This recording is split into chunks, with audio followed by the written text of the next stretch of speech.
Mike Oppenheim is the host of the Coffin Talk podcast, and we are here today to discuss the multiple meanings of death which can be experienced here in this life. We cover tarot, drugs, alcohol, eternity, the afterlife, and well, basically everything you might not expect. Take a listen at what we have to say. Can you speak about pet death? Yeah, I don't want to, but I will, because it's still to this day the one thing I can't wrap my head around. If you're atheist, that's fine, but you are as arrogant and condescending as the people that you think, because you're saying the same thing in reverse. Do you read tarot cards? Yeah, I do. Yeah, I started like 5-6 years ago, and I had the exact experience that you're describing, and some people started asking me to do their readings, and I stopped because I did this one woman, and she stormed out of my house, and she was like really angry. And then 2 weeks later, she found me in the coffee shop where she'd met me, and she was like deeply embarrassed. Thank you as always. I love you. Please enjoy this episode. Hello, all you beautiful, wonderful, fabulous, sexy motherfucking people out there. Welcome back to the Sex, Drugs, and Jesus podcast. I am your hostess with the absolute mostest. My name is DeVannonSeraphino, and I'm coming to you with my homeboy, Mike Oppenheim. No relation to Oppenheimer, right? Okay. Let's just cancel out any triggers right now if we can. And this beautiful soul is the host of the Coffin Talk podcast. And this is a podcast which explores how our views on death affect the way we live our life. So in today's show, we're going to be talking a lot about death, coming at it from some titillating and intricate angles. Mike, how are you today? I'm doing great, and thank you so much for having me on. It's a pure pleasure, even if we're going to talk about death. Absolutely. And we were trying to do this show since like last year. Of everything happened in divine timing when it's supposed to. And so here we are. So my website is sexdrugsandjesus.com. On YouTube, Sex, Drugs, and Jesus podcast. Down Under Apparel is our retail website. Mike's website is mikeyop.substack.com. It will go in the show notes. He's on Facebook, Twitter, or X, whatever the fuck you want to call it. Instagram, YouTube, all the things will be in the show notes. So, Mike, he's written 6 books. He writes music. It's like a book indexer. He's like me. It's about 15 million things that he does. Got 3 babies and a wife and all the things. What I want to know right off the damn bat is, how do you maintain your individuality, like as a man, as a human soul, as a creative artist, raise kids, have a wife, and not get yourself lost in all that? And so, first of all, it's a good question, and it's a question I've been asked a few times, and it never occurred to me to even ask it, because the one thing I've always had down is just time management. It's just like since birth, I've just been good at it. I didn't know it was a thing. I didn't know there's a term for it. But as I went through the employment bullshit that we all go through, early 20s and stuff, I started to realize, because I would hear it a lot, you're good at time management, blah, blah, blah. So the only other thing I could add to it is I've been meditating since I was a little kid, and I meditate twice a day, but it's like that time, it kind of just like filters in, like, I'm going to do this first, I'm going to do this second, and then as far as the individuality goes, I think I had too much of that. So I think having a family like brings it back. That's my answer. Okay, so you were already in your flow, and you didn't go get a wife, a girl, and kids to try to like run from yourself or anything. It was like an extension of the love you already had for yourself. Yeah, I mean, my earliest memories as a kid was wanting to have a kid. Like, it was weird. I remember like asking my mom for a birthday present for a little brother or sister. And then I always had visions of me like holding my kid's hand. And one day with my first kid, my son, it happened. I was like holding his hand, walking down the street, and I just like, it was this like real moment in my life where I was like, this is how the universe works. Like, you do get what's coming. And if you just, like, I hate the way people talk about the subject, but I know you feel me. And I know we're like same on it, but like, there's people who BS about this, but if you're sincere and you're genuine and you're really like thinking about it, it does come. Like, that's the best way to put it. I mean, you're talking to a very highly spiritual person here. Of course, I understand you when you say the universe. However, in some of your in my research, and I did see like the word atheist come up in like your profile. I'm hearing you say universe. So tell peoples, where exactly do you believe Oh spirit? yeah. I am not at all an atheist, not even slightly, and I never have been one. I write about atheism a lot because I write about like metaphysics. And I will just go ahead and say this. If you're atheist, that's fine, but you are as arrogant and condescending as the people that you think, because you're saying the same thing in reverse. You're just saying, I know the answers. So I say the universe and I say spiritual because they're the most apolitical, affiliated, like non-threatening terms, which is how I feel. I don't like your unique views do not threaten mine, and they never will. And I grew up in Berkeley, California, and probably has a lot to do with my attitude. I'm okay, you're okay.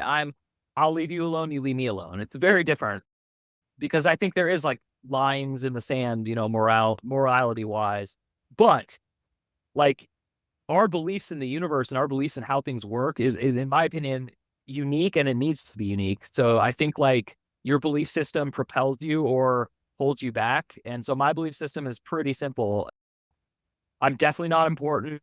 I definitely feel important, and I have to reconcile those two things. And that, to me, how you find peace and balance in your life is like you're very important, but you're also completely unimportant. Like 4 generations from now, no one will go to your grave. I forget the famous person who said that, but unless you're Napoleon, Caesar, I mean, even those people, they will disappear too. There are probably people as famous as like Genghis Khan is probably the oldest famous name we know. So unless you're like this rare exception, and even then, you're still not important. You will live and you will die. That's my belief.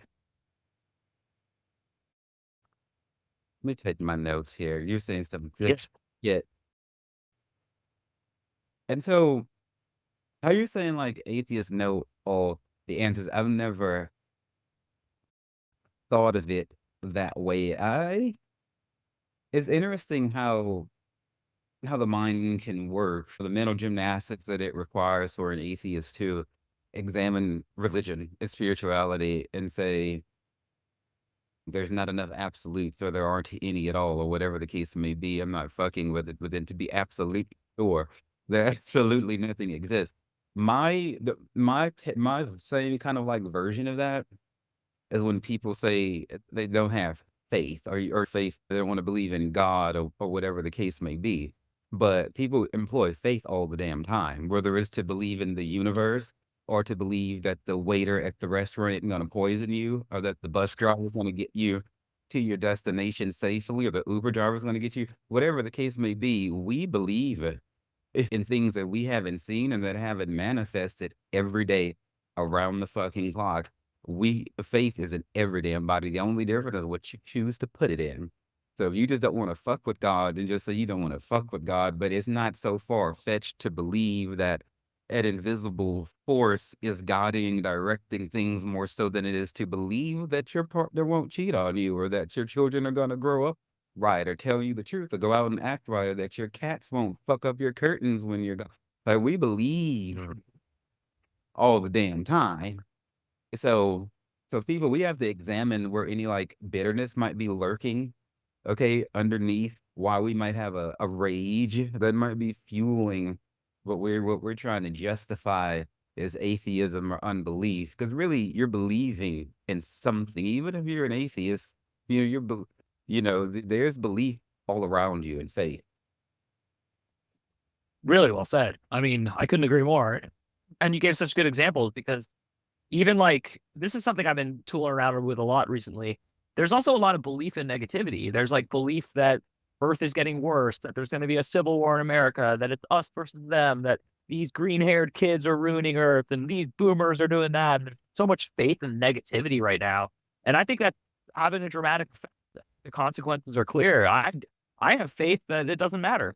It's just like that all these people are just trying to find their way. But like you said, but the best example you gave, so fascinating, is like that faith that your partner won't cheat on you and that faith that your children are just gonna like live. Like to have children requires so much faith that like it won't break you, because knock on wood, whatever, things, but like all three of my children are healthy. And like the more I hear older parents say that, like, I just want my kids to be healthy, the more I get the wisdom in that. Like, I don't care if they're good at sports or good at this or that. Like, health is so tragic when it's not there in youth. If you're like in your 50s and you've been chain smoking your whole life and your health goes wrong, that's on you. That's like a very different thing. Still sad, but yeah, like what you said was really profound.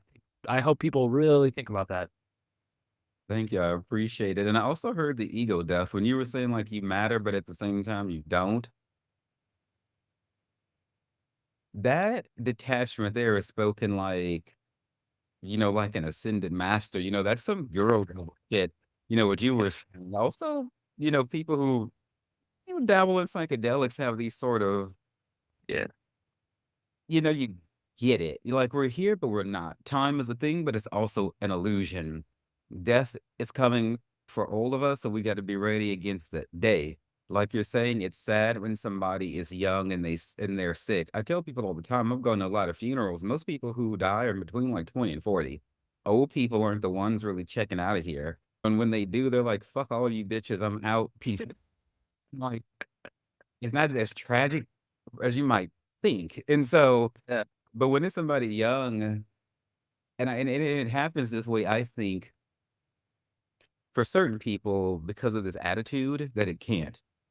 Mhm. You think you're young and you have to have strength and you won't drop dead of a heart attack or you won't get hit by a car. Fuck. When I was in the military, I went to 2 funerals in one day because 2 guys that while I was in the Air Force with, their private plane went down on the weekend and we were in class with them at Embry-Riddle Aeronautical University. It was only like 10 people in the class. It was a small like satellite class in Arizona.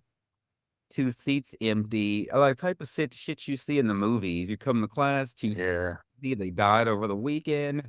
There we go, 2 funerals. We literally went from one grave to the next. And and I and one of the guys is like maybe, I guess, in his 30s with a wife, but the other one was this young ass, and I mean, Lord forgive me, but he was very sexy. He was like Yeah. Yeah. or like a Sad. scrapping Yeah. young lad. I felt sorry for his fiancée, Ooh, yeah. who was crying at his closed casket funeral. I mean, how hard it is to find somebody that you can rely on, that in her opinion had a good soul and a good heart, and that was that damn fine. Yeah. All that's gone. I was like, girl, I feel you. Yeah. But no matter how fine he was, the 6-pack, all of that gone. So And like the time that you spend working on yourself or not, it's always like a gamble. Cause like if you're gonna deprive yourself of a bunch of good meals so you stay in shape, but you knew you were gonna die like in a week or two, you no, screw that. I'll have a couple of pizza slices. Like it's such a weird trade-off. If you really had the prophetic knowledge of your own demise, you could make a lot of different decisions. but the intention matters though. And as it says in the Hebrew Bible, our work do follow us. How we live in this life creates our afterlife. So we and manifest all this shit in this life. I always recommend people to manifest spiritual enlightenment, spiritual growth, rather than just physical shit all the time in relationships, children, pets. But how you live overall determines. So if you were fucked up in this life, you're a fucked up afterlife. I don't believe in reincarnation or past lives. I have not, in none of my clairvoyance have I been shown any of that by the Holy Ghost, by the Holy Spirit, by God, by the divine. I haven't been shown that. That's another thing people employ a lot of faith because I researched like the history, like numerology, the Zodiac, past lives. All of it goes back to some either school of thought or school of people or somebody who claimed to intuit it, to divine it, or whatever. Numerology is kind of more like scientific, but it's also very spiritual too. But all of it goes back to some sort of belief that whoever it is that said it is telling the truth, you know? So there goes more of that faith that people claim they don't have anymore. That people will quote the Zodiac in a New York City fucking minute. And so I got off track there when I thought about that, but Well, no, you brought something interesting too, which is I've had clairvoyant moments where I dismissed it because my faith didn't include clairvoyant. So like when I was younger, I had these like real, like I knew what was going to happen and I just kept my mouth shut. I also didn't think it was going to happen. Like I told myself, like, you're wrong. That's crazy. Nothing like don't get on that plane. It's going to crash, but like still real things like a feeling about a classmate, feeling about someone, and then like something really bad happens to them and stuff. And it's just like, interesting because your own faith will cut off. And if you have too much faith in your clairvoyance and then people start feeding your ego, you might start having just regular thoughts and calling them clairvoyant, you know? do you read tarot cards? Yeah, I do. Yeah, that just in case anyone doesn't know, I read them too. I started last year when my Ascension started, or Kundalini rising, whatever you want to call it. Just playing around with tarot cards, getting a book and studying the basics, and just flipping them around helps to open up your sight. I don't really have time to get into why that is, but just know that it does. Drawings carry significance. Those cards are like tattoos on paper. Tattoos act as portals, and spirits pay attention to drawings, writings, and markings like they do fire, light, incense. Certain things have a way of transcending in between both worlds. And drawings and tattoos and writings are one of those things, and tarot cards work in that way.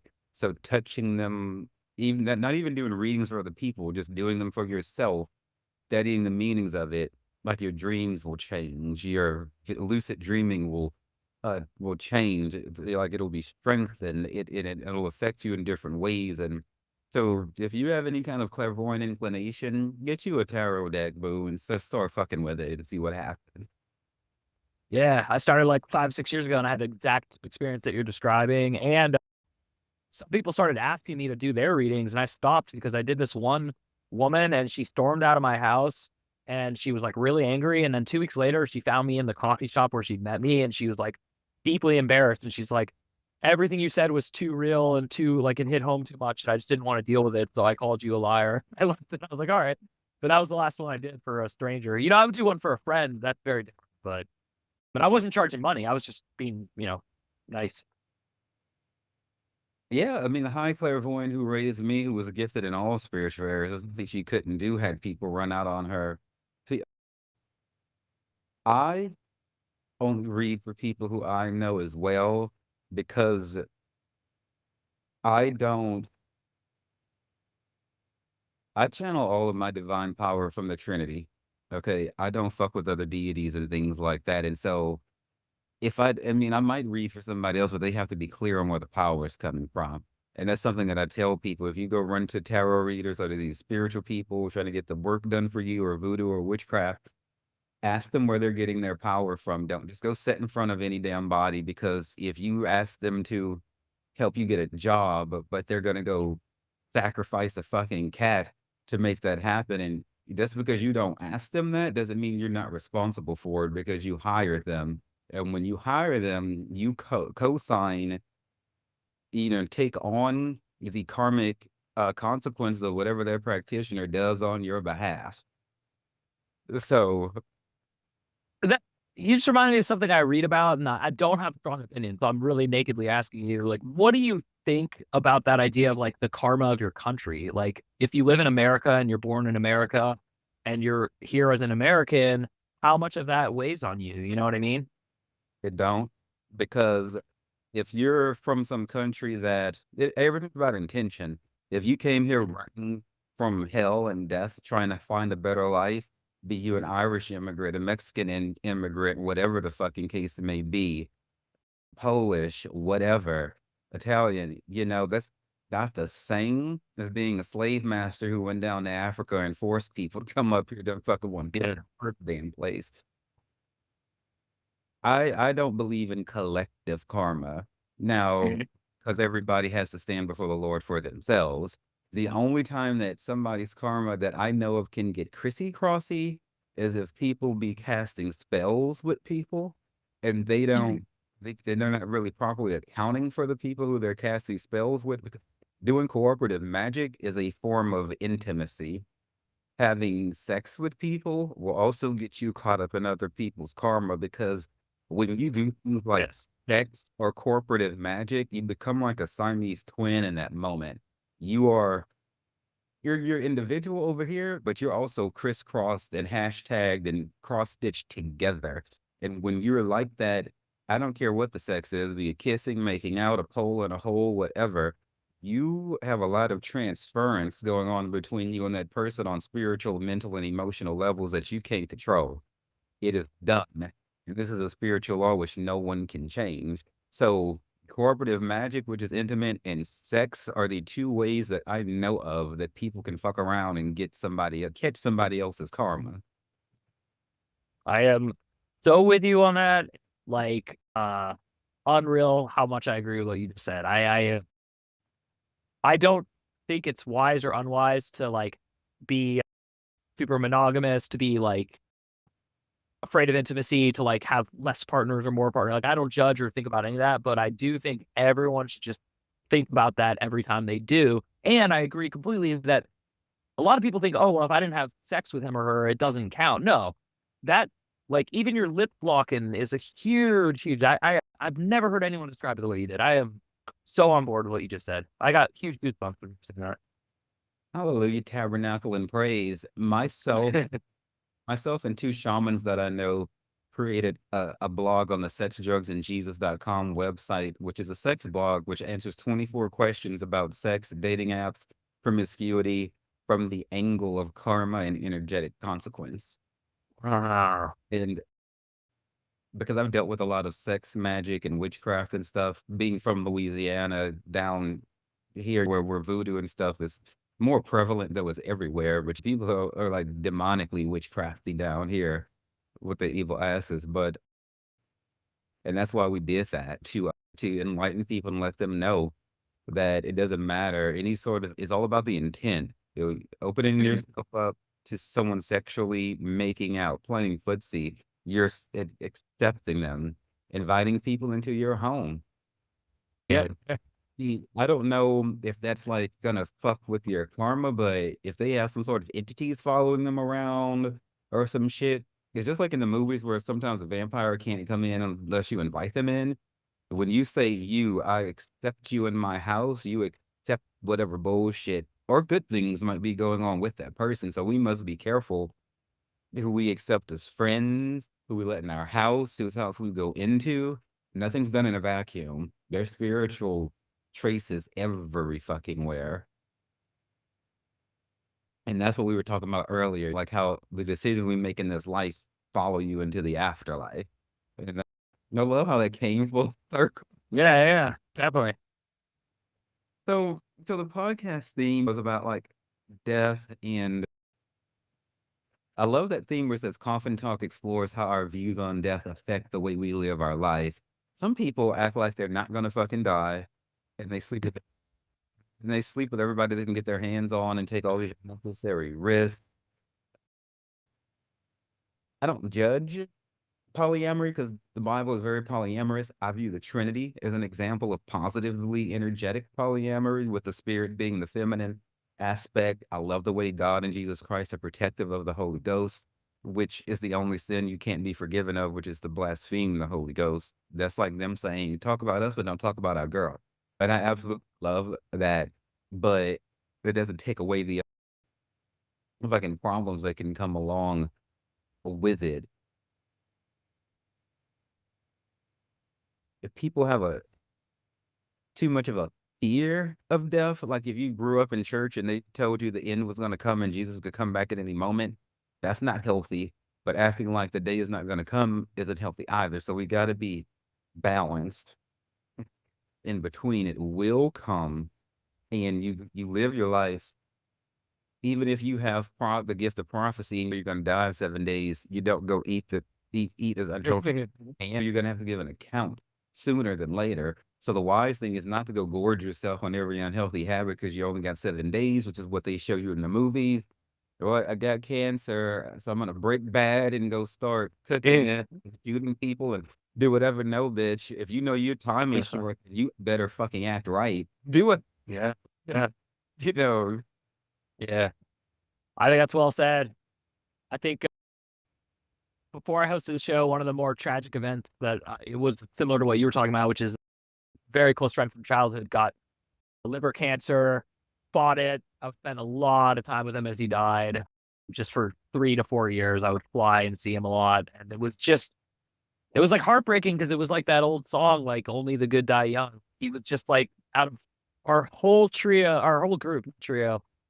He was like the best guy. He was like he brought people together. He was like jovial. He didn't judge. Like he taught me so much of how to live. And so when he died, it really affected me because I thought a lot about what you just said, which is the way you live your life matters so much and you affect so many other people. So I still, he passed away in 2017 or 2018. And I still think about him positively, like almost every day of my life, probably every day. And I try to like dedicate a part of my energy to like continuing what he taught me because I'm a pretty antisocial person and he was very social. And so I try to remember that like just because I don't love being social doesn't mean I don't have a lot to give to other people. I'm a positive person.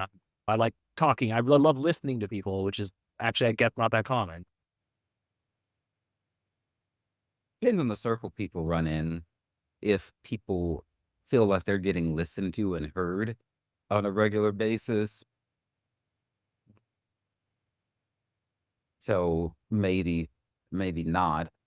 The granted people tend to take each other through their frivolous dealings with each other makes me think that you're probably right because you're not really hearing people and really seeing people if you're too busy trying to have an experience with people, whatever that might be, via drugs, going to the movies. So many relationships are consumerism based. What can we go do together as opposed to how can we appreciate and value each other as an eternal soul together?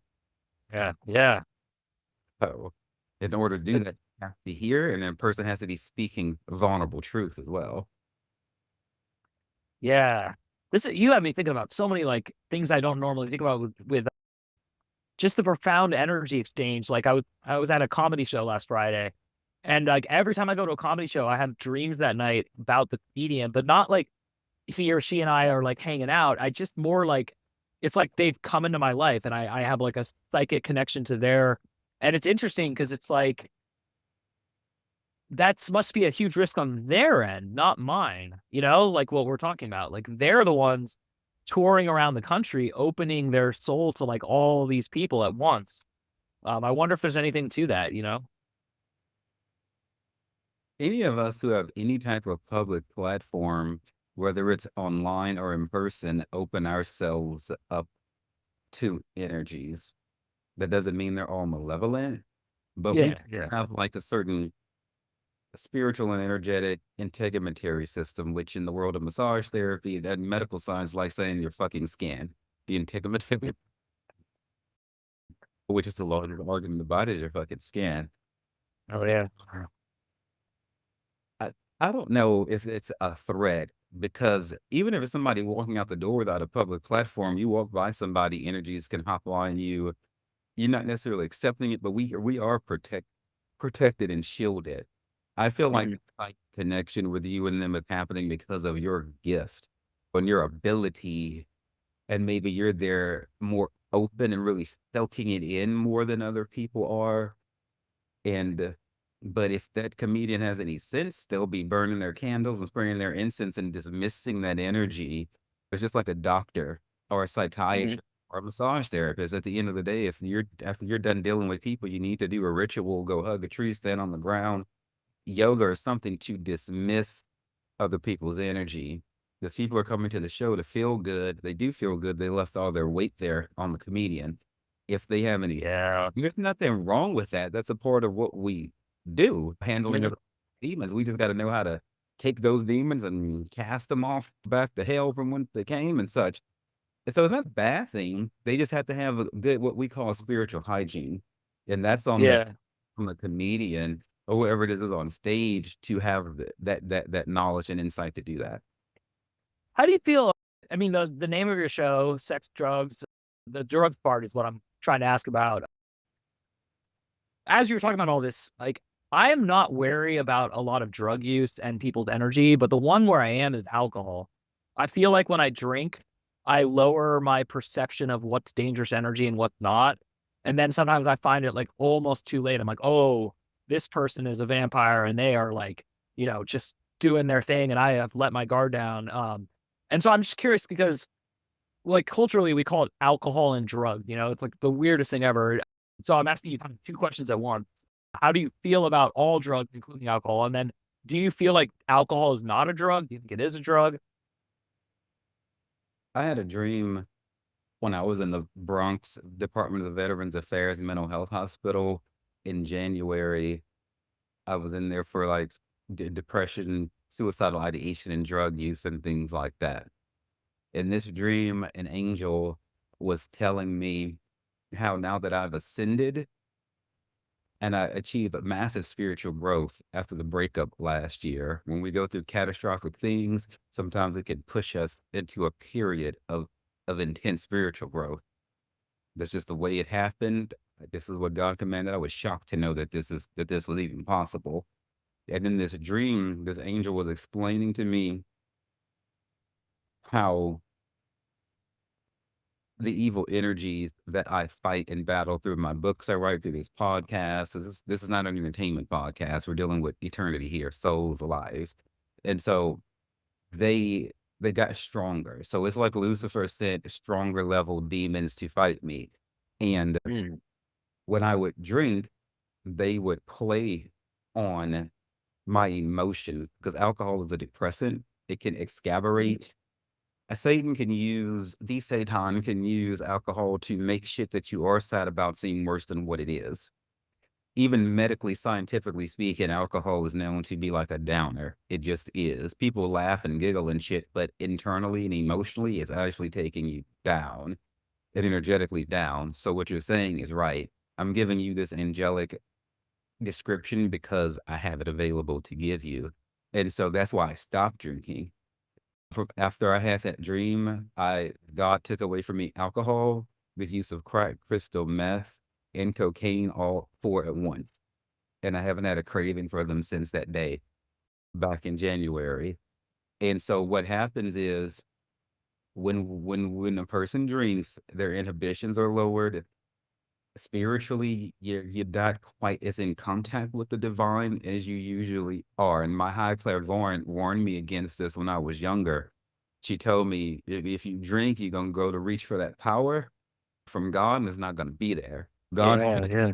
would help me in things when I was high or drunk, but the connection wasn't quite the same. And so what I saw, because God is still there. I don't care if I was high on meth. If I felt the spirit come in the room to get me out of a dangerous situation, I still felt that. But that was God reaching out to me. That wasn't me reaching out to him.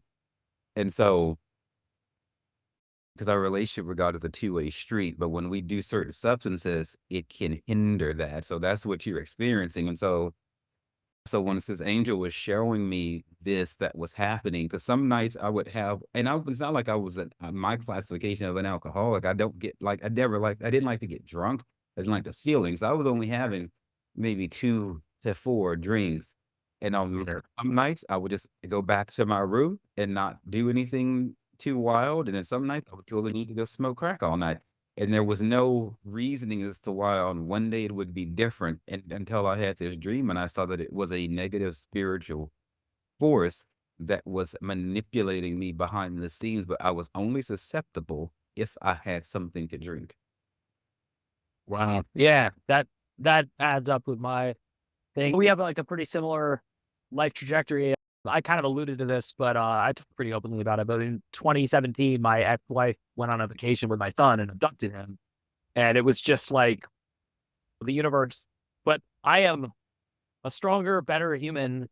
All my friends are better off because I'm a better friend now. Like everything from that incident has become amazing in my life. So it's very interesting to hear all these parallels. And I remember at the pit of it, like I didn't even want to drink. Like nothing even seemed like it was going to take me out, you know. And it was a very similar experience, and it's weird. Like, yeah, like I'm never going to say like I'm sober forever. I don't talk about things in maxims. I'm a lot like you. I'm fluid, but I do know when I have streaks and when I have like wisdom, definitely all of this stuff is not helping it. You know? So that was really interesting for sharing that. I appreciate it. Oh, abso-fucking-lutely. I was listening to episode number 158, all right, from your show, from the Coffin Talk podcast. This was a man named Colin Finch. He was a funeral celebrant. Oh yeah. Right. I had never heard of a funeral celebrant before. Here in the South, when people die, like it is a celebration. It's sad, but at the same time, there's like upbeat church music being played. I've heard of themed funerals, Mardi Gras funerals, and things like that. This individual came across as maybe like a stand-up comedian of sorts at the funeral. So I really wanted people to know that that's an option. From listening to the show, he was talking about how since people really don't want to be at the funeral and in a really fucked up mood, any little thing somebody can say to lighten the mood is most welcome. Funeral celebrants. What can you speak about the juxtaposition between, in case somebody's listening going, funerals are way too serious to laugh. What are the benefits beyond what I'm saying of having a comedian at your funeral? Yeah. Well, and I think the most spiritual person in my life, the woman who has shaped and cultivated and helped me hone and harness all my spirituality, what she always said, fixed now, which is every time someone dies over here, someone's clapping on the other side because they're getting them back. So you got to see like what you talked about earlier, this duality. So we're actually impermanently here and we're permanently there. So I think if you have a grasp on that, you can already start to like sense where a funeral celebrant would be going, which is that we honor the life. I'm not a funeral celebrant, just in case someone's listening and are misunderstanding me. But what Colin was introducing to me and what I agree with is that you should be celebrating the life of someone when they die. Like no matter what, if they're important to you, you should be celebrating it. You shouldn't be at their funeral if you don't like them. Crazy. What I don't know if you would do that, but you're supposed to celebrate the life of someone that touched you and admired you. And so it's not a time to cry because also this is going to rub people the wrong way, but it's very selfish, our reaction to death. You're selfishly sad because you lost someone. The other way around. Like when you said about these older people, fuck off, y'all, I'm out of here. That's totally how it is. Like I I do not want to die. I'm not in a hurry to die. I have 3 children. I have a wife. I have so many people I love. But oh my God, I can't wait to see what I'm already from and where I go back. Because I know that this feels off. Like this meat suit feels off. This gravity feels off. Like, why can I fly in my dreams? Why are my dreams like still me, but I'm just like so much more powerful? It's crazy. So I think to directly answer your question, funeral celebrant would just bring levity to a situation where some people are having trouble getting that. And since he doesn't know the person, he can like come in and interview people ahead of time and get to know like family members. And then he has an idea of what is and isn't appropriate. One other small thing I'll add to it, he is in the UK. And based on my experience of traveling to the UK a lot for a job I used to have, they have a much better sense of humor than we do. I'm not saying they're funnier than us, but their sense of humor, their like sense of what is funny and what is not is way. And actually, I'll give you huge credit. My favorite states in the United States have been all 50. Louisiana, New Orleans, definitely my favorite city. It's like it's one of the only places in America where a sense of humor is pervasive. And Pittsburgh, Pennsylvania is another one. There's a few spots in America where the culture has a strong sense of humor, and I love that. So, And ironically enough, we have coffins above the ground down here because well, the sea level is to below sea level. So oftentimes you'll see, especially in New Orleans, they just slap the tomb on top of the ground and be done with it. So yeah. our movies get filmed down in New Orleans for that reason. I think this whole concept of a funeral celebrant is on par with what Jesus Christ said when he said to mourn when somebody is born and to rejoice when they die. Totally. Personally, I I understand the physical loss when someone dies and being sad over that. In the Hebrew Bible, God would give the children of Israel 30 days to mourn when like a leader Mhm. died. The other part of me is glad because I get to add people to my spirit team. So that Yeah, yeah, they can help me with this fight that I'm in against the darkness in this life. And then I also know that the more people who I have a strong connection with who are in the Lord and doing positive, energetic things, the more of them die, then when I transition, they're all going to be there. So, but I also agree it's very selfish because when people cry at these funerals, it's usually because of what this person can't do for them anymore or the void they're leaving. Colin, in your episode, said that people go to funerals for themselves more so than they do for the dead person.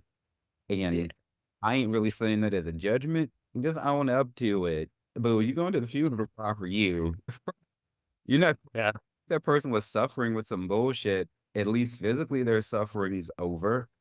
If they led a fucked up life, they will have a tortured afterlife, and that's just all that there is to it. That's also not your problem because you didn't make their decisions for them. Deal with it. yeah. I mean, that's something they have to deal with because they made their choices in this life. Oh, bro, episode 159 with Ed Martin, the pet cemetery. I think the oldest pet cemetery in the country, and was talking about losing a pet and like having to form a new schedule and how like I mean the sadness, the depression that goes along with that. Can you speak about pet death? Yeah, I don't want to, but I will because it's still to this day the one thing I just can't wrap my head around. I heard a great joke, and it was the reason people love pets and they don't love their children is because pets die right before they would become an annoying teenager. And I think if you think about it, like your pet is your like most loyal friend ever, but they do like generally speaking pass by 13, 14, 15. I'm talking about cats and dogs, not if you have a parrot or a sea turtle, congratulations, they're gonna outlive you. But the typical American pet situation is you get this thing, it's hard at first, and then it becomes like the love of your life, and then you take care of it and you cry and you don't want it to pass, and then it does, and it's just like it leaves you barren because they don't do anything wrong. Like unlike all these other people who died flaws, like you can't look at an animal and ever see a flaw in it. Same with Ram Dass used to always talk about like you look at trees and you're like, look at that beautiful tree with it hunched over and its big knots everywhere. You look at like a person whose back is out and they're overweight, and you're like, look at that ugly person who can't handle themselves. It's like this weird thing where we just like we love animals that have three legs. Like we love all of our pets. And so I think the hardest thing I've had to do was put two dogs down. I didn't put a third one down. My parents did it because I was younger. And so that hit really bad, but it wasn't the same. And it's man, when I think about euthanasia and Dr. Kevorkian and like all this stuff, it's really something about like uh, physical pain versus like dying. And then, but losing a pet is just hard because you sense at the end, I sense that they don't want to leave you, but they're ready to go. It's like this really sad feeling every time for me where like I can just tell that they're like, I don't break you down, but this really sucks. Like this. So it's just tragic. I mean, I'm not going to start crying because I have like a good ability not to right now, but it is the saddest. Like children dying is less sad to me than pets dying. And I know that's going to horrify people, but I just so sad. I went to a real funny anecdote. I went to a writing school for 2 years, and my professor had one rule. She said, "You cannot kill a pet or an animal in your story. I will not read it. I will throw it across the room." She's like, "It's not fair. You're allowed to do it. I understand part of fiction and literature, but I cannot take it." And I just remember laughing. That was so weird at the time, but now it makes a lot more sense. Just remember, I believe that pets will be with us in the afterlife too. They have just as much psychic ability, souls, emotion, and a breath of emotions, just like people do. And all of this comes from God, or just like many versions of Him. I see no reason why animals, because God is a God of variety, and He likes a lot of just different things. And so I don't think it's just going to be human and then divine celestial beings. think pets will be there too. I don't see any reason why they wouldn't be. So I have every drop of faith that we'll see them again. And I have that faith, but I still, it's just so hard in the moment. I would like, because I did hospice care for years and I was really good at it. Like, I have a great ability to like bring a peaceful, calm feeling to people as they're dying. I don't let it affect me because I, like you, I see it as just the natural order. And I see animals as the natural order. I'm not saying I don't, but I don't know if having pets is natural. Maybe that's where it's off for me, is that,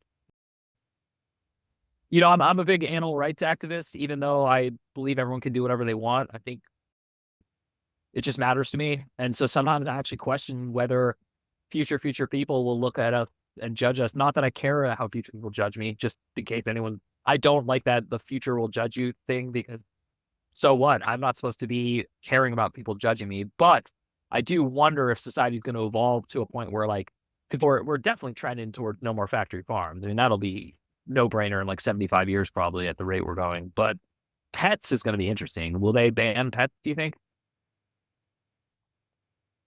And I hope they don't, by the way. No, I'm more hung up on pets. Pets are never going anywhere. I mean, before pets would be banned, the cats would get together and cast a spell. No one stop that shit.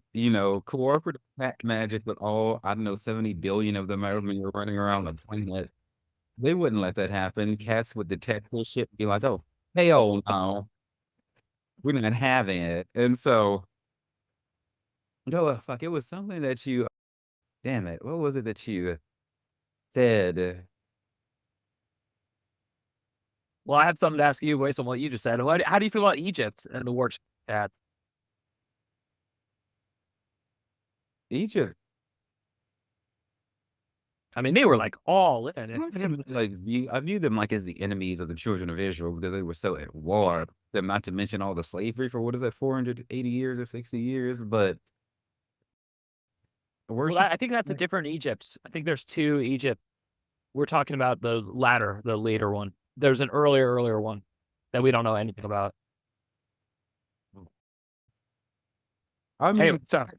cat is any other. I mean, it's a problem. A cat is like any other deity. Any deity that is not the High Trinity is a deity that exalts itself against God because there is no God does not hold space for any of the deity. I don't care if it's Kali, Ganesh, Buddha, Muhammad.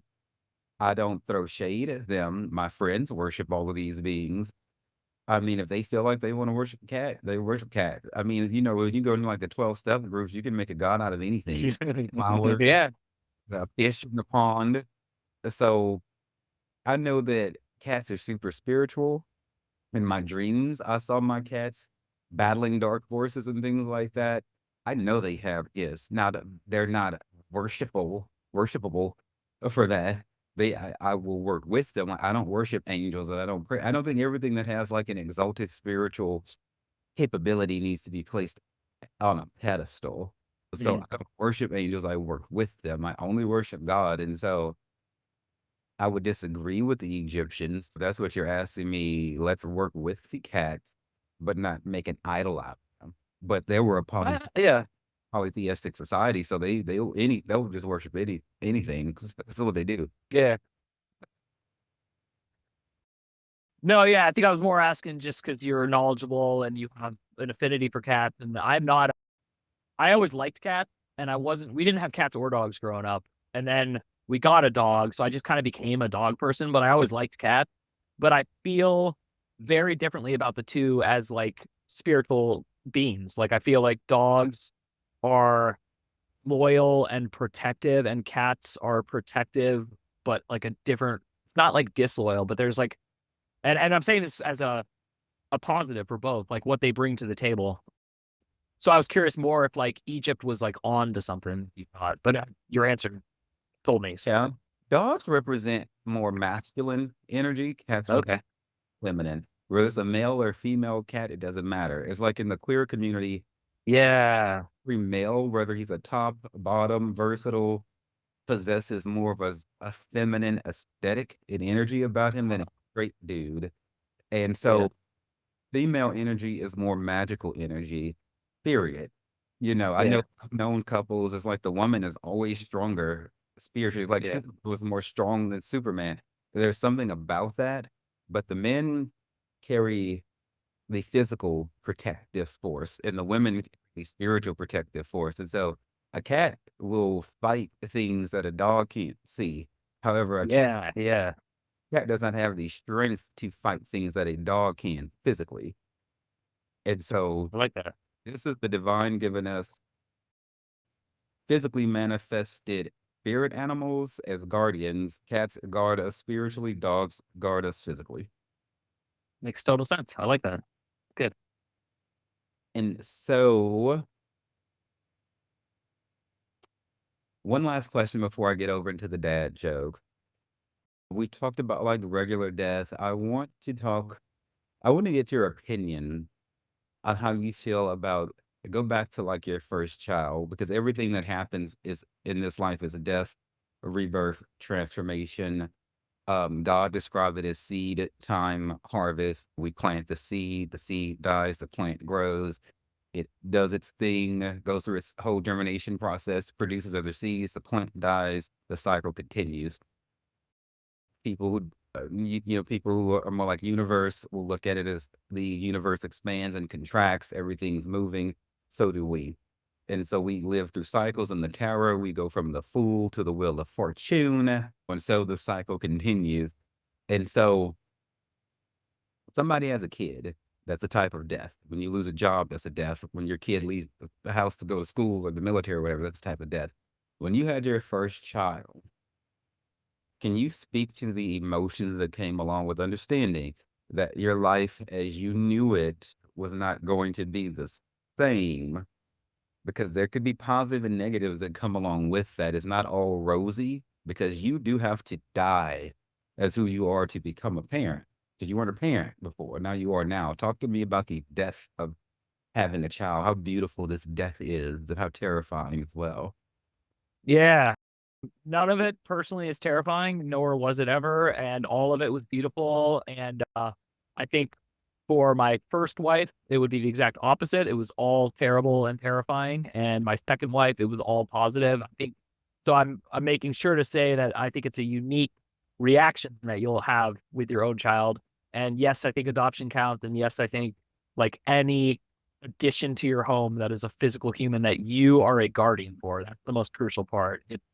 Life changing because there's a part of you that is selfish and it should be, and there's a part of you that is selfish and it should be, but you don't like it. And these two things seem like one, but when you have a kid, it chops it in half and half of it just goes away forever. Like you just don't care about this certain selfish thing because now you're selfish about your kid surviving and about being the dutiful guardian that you promised to be to them. So it was sacred and special and unique, and every time I've had a kid, it gets stronger, like that growth. So, I think it's a very apt analogy metaphor that you gave of dying, and so the part of me that died was the part of me that was desperate for something that matters to do. So, not like desperate for attention, not desperate for love, not desperate for a career, but desperate for, like, a sense of that thing I'm doing is important. That that search for me ended with having children. That search for me is unique, though. I'm not gonna promise other people that that would happen to them, nor that they're even searching for that. But, like I said, there's a part of me that's still selfish, and I still like that. That's like me. That's, go back to your very first question, identity, like my individuality. I still have that. Still have, like, Mike Oppenheim, the filmmaker, song musician, blah, blah, blah, blah, blah. But, like, that stuff doesn't give me purpose the way I thought it would, and it never was going to. So now it still gives me purpose, but like this other great channel for my love goes out. And I think if people don't have children, I think they just do it with other people. So I don't think it matters. I meet some people who like say like, oh, sometimes I wish I'd had kids, or I just blah blah blah. If I went back, and I really I hate when parents tell people they should have kids, and I hate when people talk about it like it's everyone's prerogative because I don't think it is. I think that there's a lot of father and motherless children out there who need love from normal people, and they need it, and you only have so much time. So like now that I have 3 kids, I'm busy with my 3 kids. I have much less time for my friends, you know, and I used to be there for my friends, and it's such an important way for me. So yeah, for me, it killed an unhealthy part of my own selfishness, which I am calling unhealthy. When Madonna had Lourdes, her first daughter, before the Ray of the Light album came out, the song on that album, Nothing Really Matters, is when really the whole album kind of dealt with like her transformation and the child. One line from that song, she said, when I was very young, nothing really mattered to me but making myself happy. I was the only one. Now that I am grown, everything's changed. I'll never be the same because of you. Talking about Lourdes. Wow. That's very I like that a lot. And so this kid, so having a child is like it whips people through an emotional and psychological transformation. So I don't know if it's smarter to begin the I think parents should be in some type of counseling, hypnotherapy, doing psychedelics with a therapist or some shit to help them as parents. I think the kid needs to be in psychiatric shit and the parent too, period. And I don't know if it's wiser to start it when you know the kid's on the way or before you go adopt them or once the kid arrives, you can be in real time with your reactions. But parents, you need psychiatric counseling. I don't give a shit how good of a parent you think you are. Yeah. But could be some shit that you're missing that an objective third eye can help you catch. Okay. Before it's too late. Because, you just need that fucking objective third eye. Yeah. It's crazy the shit you'll find yourself modeling for your kids. You don't think you're doing it, but then one day they say or do something and you're like, "Oh shit, that's 100% me. You saw me do that, and now you think that's how you're supposed to handle this situation. It's my fault, and I wish I'd seen a therapist. Like I wish I'd did that." Yeah. So I agree. Yeah. Period. And you can fucking go to therapy on a Zoom call. You don't have to leave the house anymore. Literally no excuse for somebody staying like unevolved in this day and time. It is there for you. Okay. Dad joke number one. Why can't a leopard hide? It's always spotted. Bingo. Were you sneaking around in my notes, sir, before we go? I'm like, I'm so proud and so ashamed that I This, people, is how you will be when you are in touch with your inner child and your inner child healed. No matter how grown you get, don't ever grow up. Peter Pan was on to fucking something.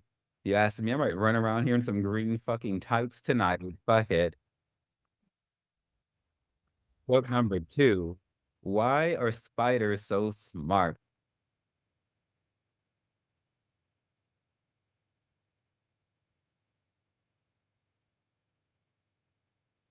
by design.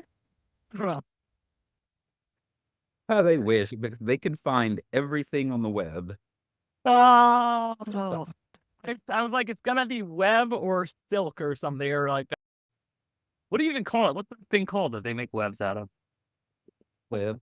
I think I don't know. caterpillars, technically we call it. Okay, yeah, that's what it is. Yeah, yeah, it's not silk. So never mind. All right. Adjunct number three. What kind of music do the planets listen to? Don't overthink it. Oh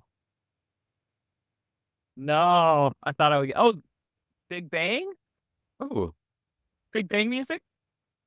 what? I'll accept that because, Dad jokes not like they only have one answer. I'm going to give you this one too. So you have two for three. The answer and these are from fatherly.com, which is the website I got these from. And if anyone's interested, but according to fatherly.com, planets listen to Neptunes.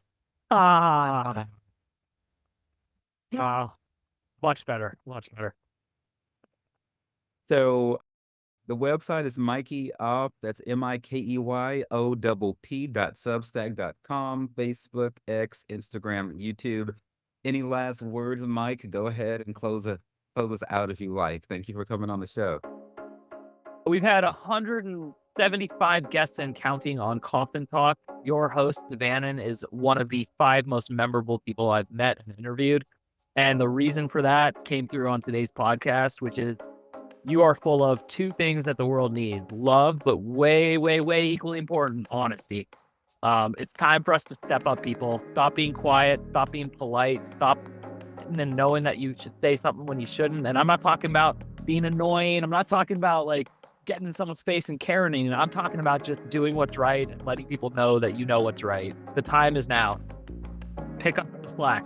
DeVannon soon. Yeah, fuck you, Karen. Go back to the pit of hell. Thing. We don't want you here. We rebuke you. We bind you, Satan. Thank you, man. I look forward to releasing this. You have yourself a fantastic rest of your evening. Thank you so much.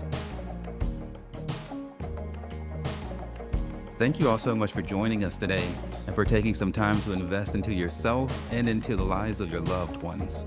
Please visit us at sexdrugsandjesus.com and check out our resource page, our spiritual service offerings, my blog, my books, and other writings that God has partnered with me to create. Find us on any social media platform. Stay strong, my people, and just remember that everything is going to be all right.